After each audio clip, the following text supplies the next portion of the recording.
अहिल्यानगरच्या सौंदाळा ग्रामपंचायतीनं जातमुक्त गावाची घोषणा केली आहे। गावामध्ये जातींवरून भेद केला जाणार नाही, आंतरजातीय विवाह थाटात लावले जातील असा ठरावच सौंदाळा ग्रामस्थांनी एकमुखानं संमत केला आहे। विधवा पुनर्विवाह, विद्यार्थी आणि गावाच्या हिताचे वेगवेगळे ठराव सौंदाळा ग्रामपंचायत मार्फत आजवर घेतले गेलेले आहेत आणि या सौंदाळा गावानं आता जात हद्दपार करण्याचा हा निर्णय घेतलेला आहे। गावातल्या कोणीही सोशल मीडियावर जातीभेद करणारे मेसेज करणार नाही, असं आढळलं तर ठरावानुसार संबंधितांवर कायदेशीर कारवाई करण्याची तरतूद करण्यात आली आहे। तर सौंदाळा गावातून या संदर्भातला आढावा घेतलाय, सरपंच आणि ग्रामस्थांशी संवाद साधलाय आमचे प्रतिनिधी कुणाल जमदाडे यांनी। आपल्यासोबत बोलण्यासाठी या गावचे जे सरपंच आहेत शरद आरगडे, त्यात आपण त्यांच्याशी बातचीत करणार।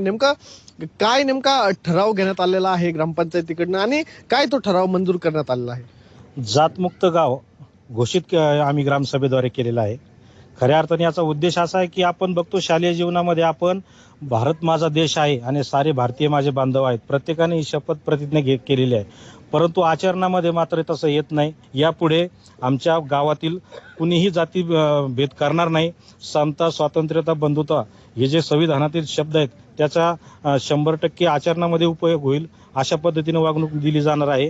आणि सोशल मीडियावर सुद्धा जातीपातीचा उहापोह करून विनाकारण दुसऱ्या जातीला कमी लेखणे हा प्रकार सुद्धा कसा बंद होईल याच्यासाठी जर कोणी तसं केलं तर आम्ही त्याच्यावर कायदेशीर कारवाई देखील ग्रामसभेच्या माध्यमातून करणार आहोत। आपण जर बघितलं पूर्वी 12 बलुतेदार पद्धत होती, ते आता पूर्णपणे हद्दपार झालेली आहे, पण जातीवाद हा हद्दपार झालेला नाहीये।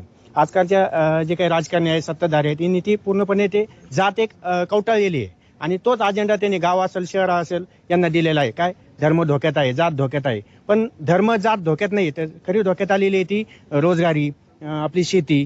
तर ह्या विचार करून आमच्या गावाने फुले शाहू आंबेडकर यांचा विचार यांच्या विचाराने, यांच्या मार्गाने एक प्रगतीच्या मार्गावर जाण्याचा निर्णय घेतलेला आहे। या गावामध्ये मागील 2 ते 3 दिवसापूर्वी हा ठराव जो आहे तो मंजूर करण्यात आलेला आहे। या गावाच्या माध्यमातून विविध उपक्रम जे आहेत ते या गावामध्ये राबवले जातात आणि अनोखा संदेश जो आहे तो महाराष्ट्रामध्ये ही सौंदाळा ग्रामपंचायत देताना बघायला मिळत आहे। कुणाल जमदाडे, झी 24 तास, नेवासा, अहिल्यानगर।